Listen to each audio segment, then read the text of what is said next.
Hi everybody, welcome to the November Flower Club. I've been out delivering all your bunches of flowers this morning, so I've now come back to do the video, give you some ideas of different ways that you can arrange your flowers. Coming up for Christmas, of course, so today I'm going to demo how you can do a candle pot arrangement. So these are lovely really any time of the year, but generally, you know, we tend to sort of see more of these around Christmas time. Really nice to pop on the center of a table because you've got the height and not too much width. Doesn't take up too much room on your table, or you could have it on your coffee table, but just a quite a nice effective way. So all you'll need for this is I've got a terracotta pot here, but you could use any pot. If you are using a terracotta pot, just check whether it is glazed inside. So you'll see this one isn't glazed inside. So if I was to put water or moss or anything wet in there, the likelihood is it will come, you know, you'll get some bleed through with the water. So I'm using some biofoam in mine, and I've just cut a little bit of cellophane to stand my wet foam in. I'm just going to drop that in there, and then you could use a compostable bag, you could use a carrier bag, anything really that will line your pot. So we need those, and of course, as we're doing a candle pot, a candle is always a bonus. I must admit this is the second time I've videoed this, because the first time I actually forgot to to bring the candle in, so this is take two. And you can obviously use different medium in here. You could put moss in, you could put chicken wire in, but because we're putting a candle in, I am using floral foam. So this is the bio version of the floral foam, just so that we've got that sturdiness with a candle in it. And we do these candle cups, so it's just like a little plastic spike. Pop your candle in it, and then just literally it just pushes into your pot, and it's not going to go anywhere. So, you know, if it gets nudged or something on the table, it's in there nice and firmly. And then if the candle burns down, you want to replace it, you just take that out and pop another one in. So that's our starting point. I'm just going to put that to one side while I run through the flowers that you've got this month. So you have some buttercup roses. So these are lovely. These are one of my favourite roses actually. They're a nice pale yellow colour, not too in your face, and they're like a garden rose. They have lots and lots of ruffles of petals there, and they open nice and full, and they also last really well. So in terms of stripping them, take the guard petals off that are around the outside. Some people keep the guard petals on, but personally I just think they look tatty, so I always tend to take them off. So literally pop your finger in and pull, and that will come off nice and cleanly. And then strip anything, if you are arranging these in a vase this month, just strip any leaves that will fall below your water line. So you've got a few of those. I've got a couple here that had snapped when they came in, so they're perfect for my pot arrangement because the stems don't need to be that long. So I'll just take guard petals off there. So you've got 5 of these, and they're called Buttercup. You have got some Alstroemeria. These are called Dynamite, and these are a sort of a reddy orangey colour. So quite a nice warm autumnal kind of feel to them. They're not too harsh. Some reds can be quite harsh. And Alstroes, as you know, they last really well. Let me just grab another one second.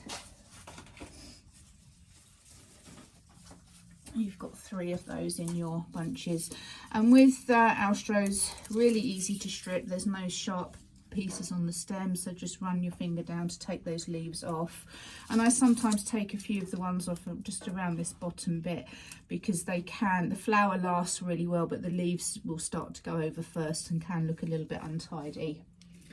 We've also got some Eryngium. So this one is slightly different to ones we've had in the past. This one's called Magnetar, I think it's called.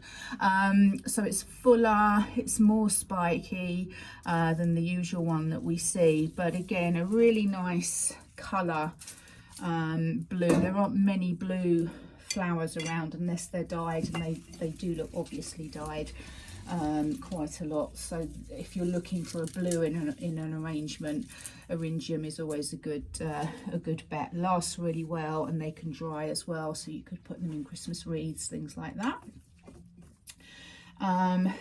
Also have some rose hips. So they look quite berry-like, these ones. These are very small, but I thought they're quite a nice sort of transition from autumn over to Christmas. Again, they'll dry, so they last really well, and they'll just shrivel slightly, but they're nice to add into an arrangement, or indeed a wreath.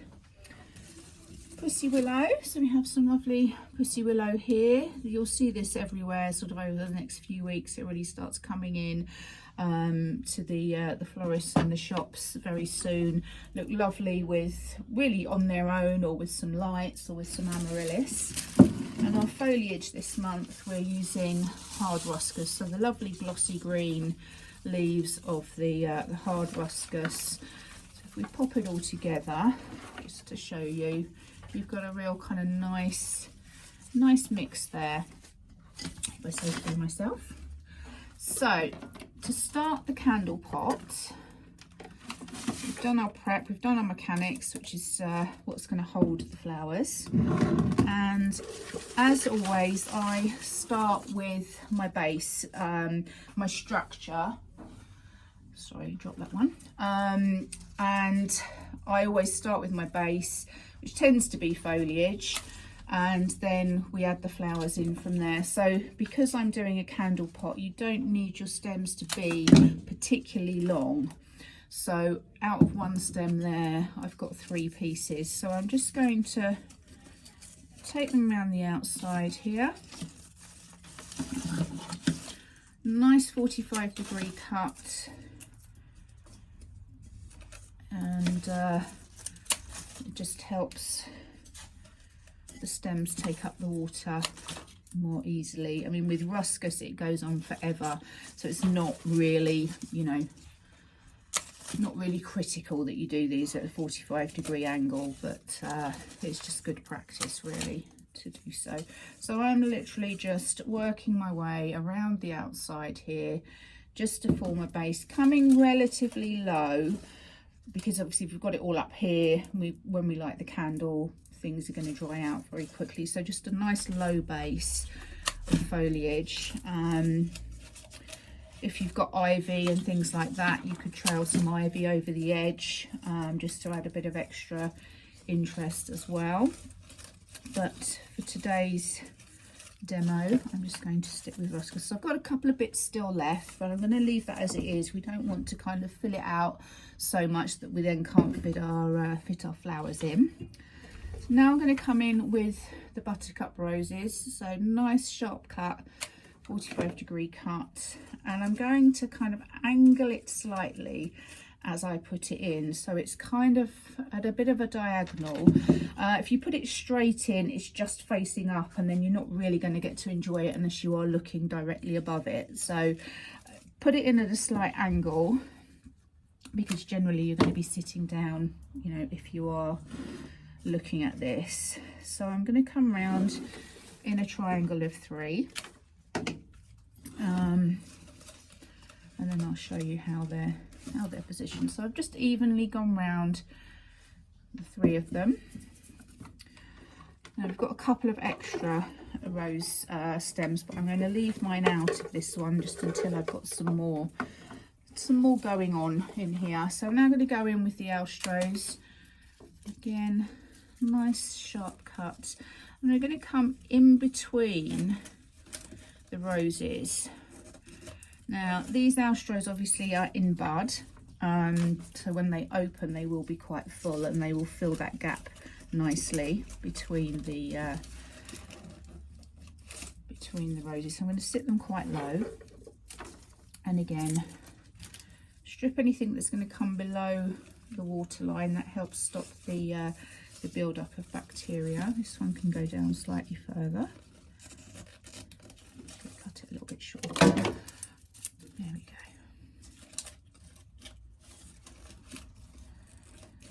go.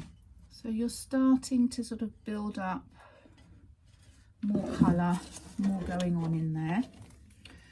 I'm now going to add a bit of texture, and the Eryngium are perfect for doing that. And I'm just going to bring it in. You can pop them wherever you want, obviously, but I'm going to bring it in next to the yellow because I just think it really makes, you know, it really pops against the yellow. Again, we're going to work in threes. So if you are doing this arrangement, it may well be that you have got some stems left over, which is fine because you can do some little bud vases or have another little vase of flowers elsewhere. So there we go.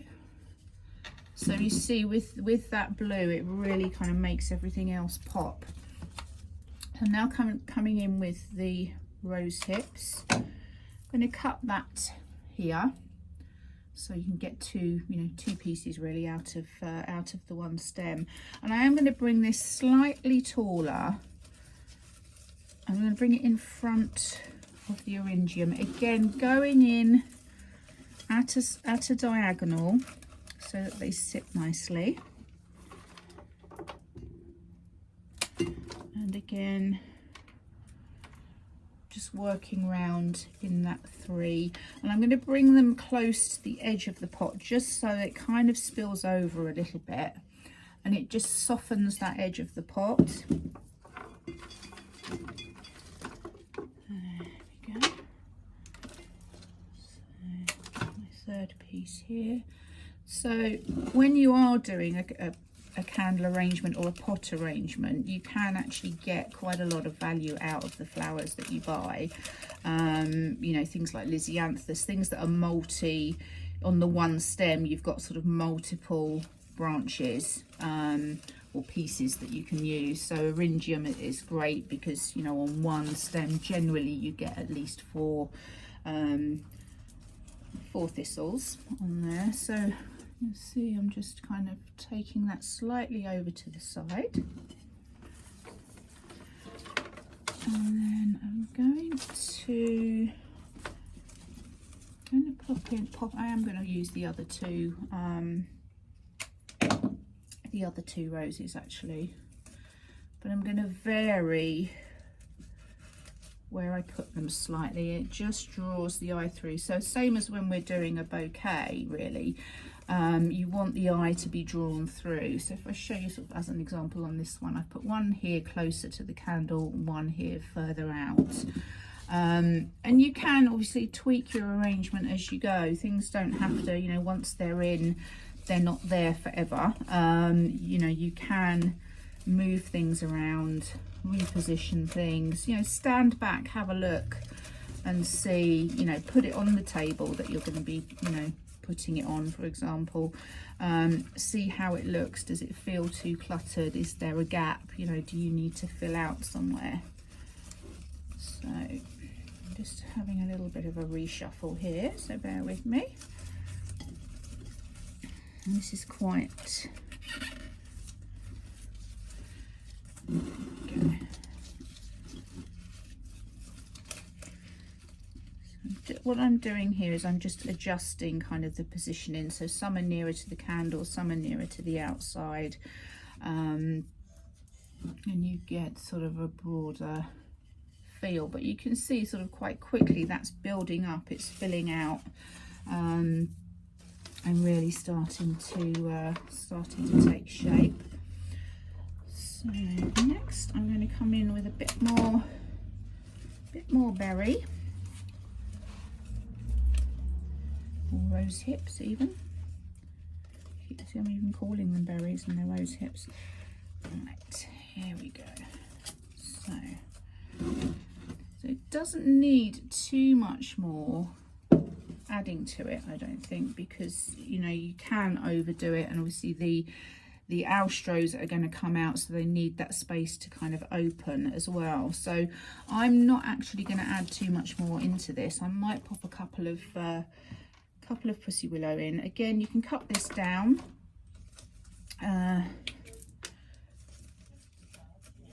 Again, 45-degree angle. And you could group your Pussy Willow, so I tend to group in threes.